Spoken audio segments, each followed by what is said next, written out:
आंगने में फूला फूला गे नवाय नाना दो। अरे आंगने में फूला फूला गे नवाय नाना दो। बाजले बधाइया तुअरे पे।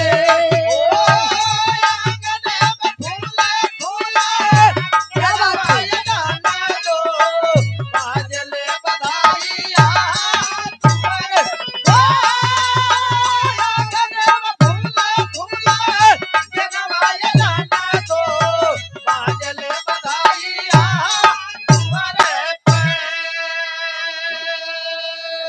एक लाइन पर आप लोग ध्यान दिए। दुनिया में लोग कहेला हम राजा, हम बहुत बड़ा बलवान हैं, बहुत बड़ा धनवान हैं, बहुत बड़ा विद्वान हैं। अपने पर लोग घमंड करेला। लेकिन एक बात बताई, ये धरती पर एक दिन सबके हारे के बाद।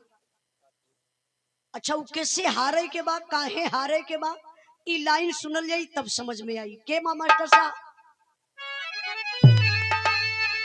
अरे केहू नाही छोड़ल चाहे भैया जहनवा। अरे केहू नाही छोड़ल चाहे भैया जहनवा। एक दिन जमीन पाड़ल छोड़ही के।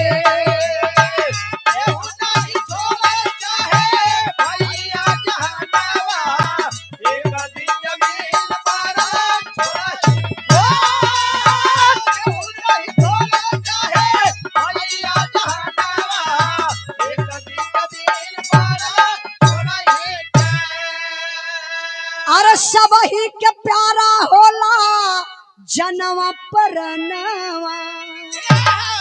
एक दिन शरीर पाड़ल छोड़ही के।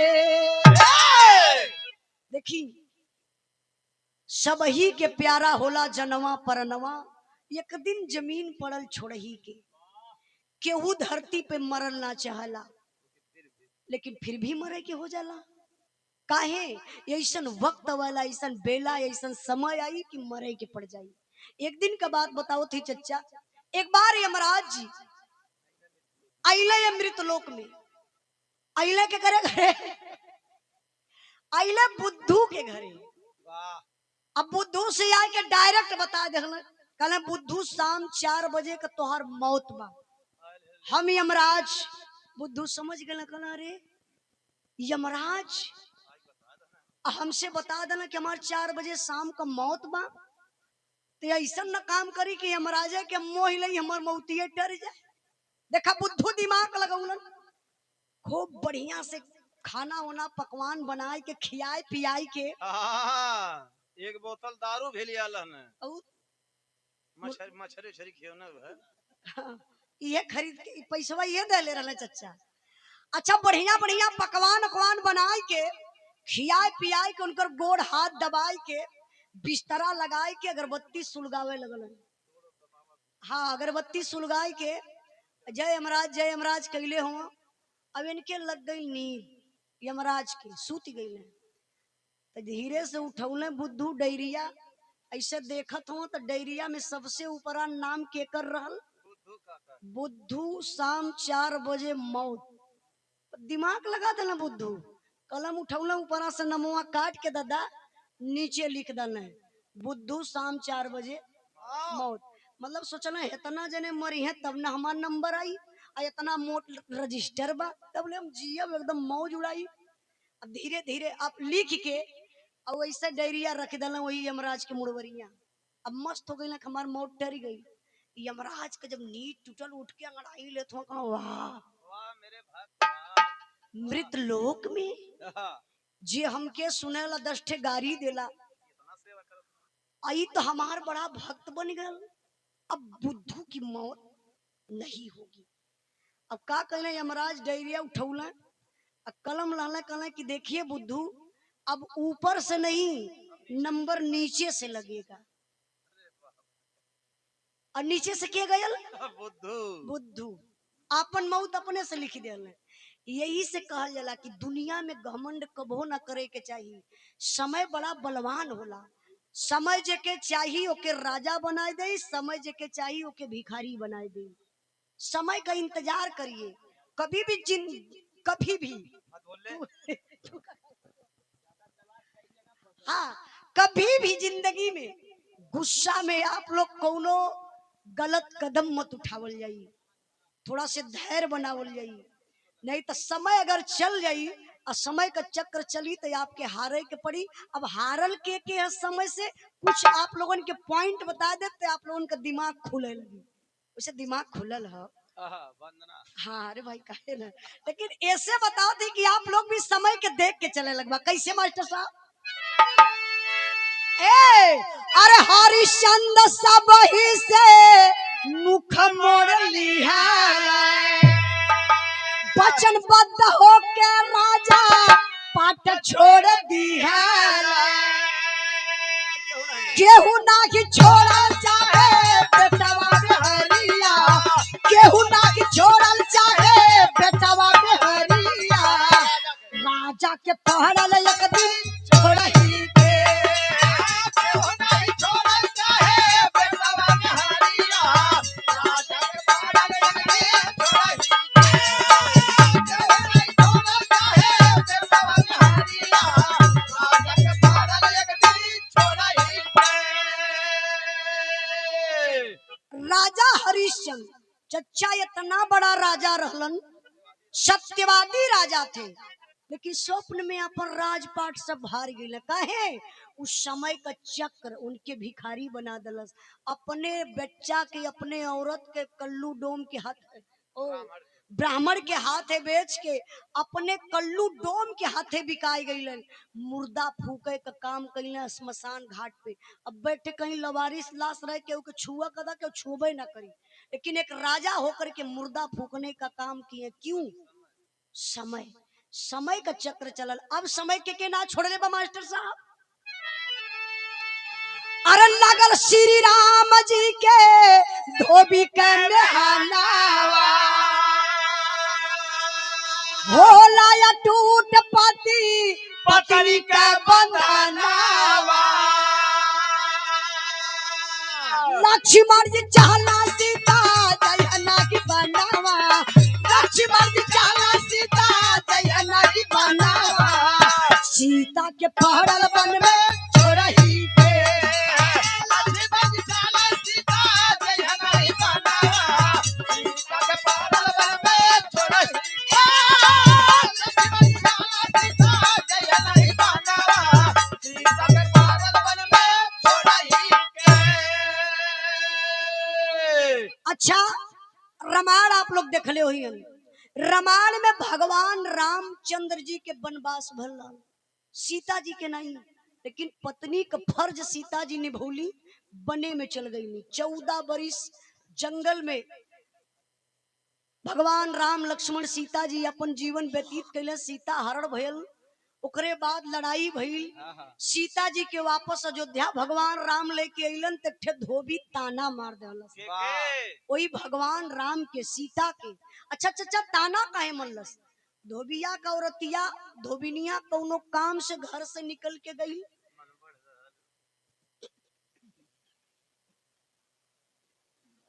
चचा हमें से बहुत लाचार है। अब हम का बोलत रही, का बोलत ये धोबिनिया के देखले रहे कतो मन पड़ रहा हुई। ओ देखी धोबिनिया कोनो काम से बेचारी गई कहीं, अब गई तो जरूर, लेकिन आवे में असमर्थ हो गई। इतना बारिश होखे लगल, बांगुर वाला भैया तो डिप्रेशन में चल गई। नहीं ध्यान से सुना तो भैया, यही ध्यानवा कहीं और ऐसा ना ना कि शीशी भरी शराब पड़ी पलंग के पास, धजा यहाँ दिल किसी और के पास, ऐसा ना ना। ठीक ना ना सीता चक्र पर ध्यान द बात पर। आ देखी धोबिनिया जब गई घर से तो बारिश होखे लगल, घरे ना आई पौलस। और धोबिया ले के मुंगरा बैठल, गलत कहो धोबिनिया का मन इतना बढ़ गल, चल गई भैले ना आई। रात हरे बिता दलस। सुबेर भयल जब पायल छम छम छम छम बजावत, धोबिन आइल, धोबिया देखलस, कलस हई देखा वह मुंगरा लेके दुआरी पर खड़ा भल कल का हाँ, बाहर में रहे, कहीं बिना नहले अंदर मत आए, कहीं पता नहीं कहाँ रात भर रहा है। अरे नियत खोर आदमी पहले हम गाय लेवे देता डांटे लगल धोबिया कले कदम बहरे रहे अंदर जाए का कोशिश मत करिया रात कहाँ बितौलू आए, धोबिनिया कल सरे पति देव रतिया हम एक किसाने के घरे बितौली सब तो शिवानी मचाने पे लेके सुतल रहो। आपन इज्जत आबरू बचाए के बितौली धोबिया कला हाँ हाँ हाँ हमके तू भगवान राम समझले हो अरे भगवान राम बर्दाश्त करे सीता के रावण चोराय के ले गयल हाँ, तो अगरबत्ती सुलगा के पूजा कैले हुई। काऊ अगरबत्ती सलुगाय के पूजा करत रहल देखा चच्चा कलंक लगल सीता के ना लोग गौवा में कहला के रे भैया चांद में दाग बा सीता के कलंक लगल तो हम ही के लग जाई तो का हुई सीता के लगल कलंक का है समय का चक्र चलल तब सीता जी भगवान रामचंद्र जी सीता जी का अग्नि परीक्षा लेवल गलन सीता जी हाथ जोड़ के धरती माई से कली माई आज सत्यता सच्चाई के सामने दिखा दा अगर हम सत्य हैं तो जैसे आप अपने गोद से पैदा कैलू अपने गोद में आज हमके समाला आप लोग सीरियल में देखले हो बा टीवी में देखले हो बा ऐसे ही धरती फटत बा सीता जी वही में समा गई इंद्राज भाई और जब सीता जी समाय गईली हाँ, भगवान राम और लक्ष्मण जीसीबी खोजे लगने। चचा वो जमाने में जेसीबी चलत रहल इनके नामे तो केस करेला था तार बाप तो एक ठिकावे ले लो केस लड़ ले। अब इस समय का चक्र चलल सीता जी के धरती में समाये के पड़ल भगवान राम की अग्नि परीक्षा लेवे के पड़ल अब समय के ना छोड़लस मास्टर साहब अरे रखल कराड़ा हो जो गाके अपन बनावा मारल चाहत रहल हो यारा जुल के जनावा कौरा के शिविर में मचल तूफानवा कौरा के शिविर में मचल तूफानवा आखिर में पार पार छोड़ा ही के कौरा के शिविर में मचल तूफानवा आखिर में पार पार छोड़ा ही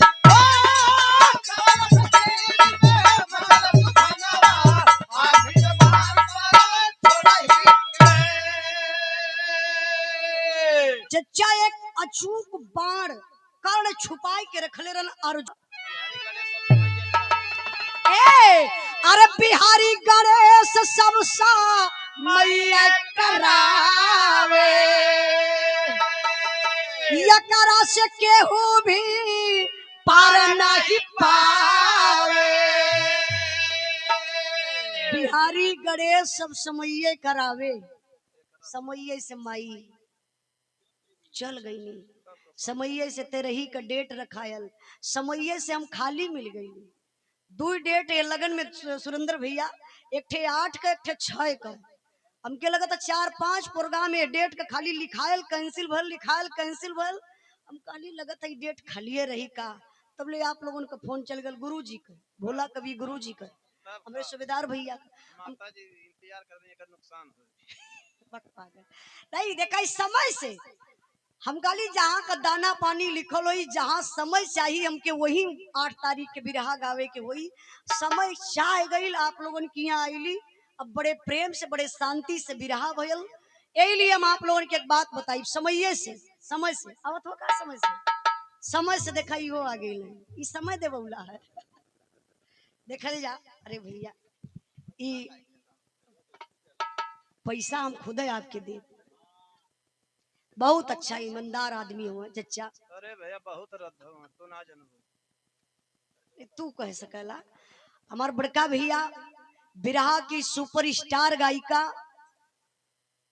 संगीता सरोज जी कई पति देव हुआ उनकर हस्बैंड जी हुआ हस्बैंड पति देव पति परमेश्वर अब तो समझ गलो बा ई संगीता जी का पति देव हुआ वाकई में बिरहा जगत में आप दोनों प्राणी के कोनो जोड़ना हमार बहुत मदद करेला शुरू से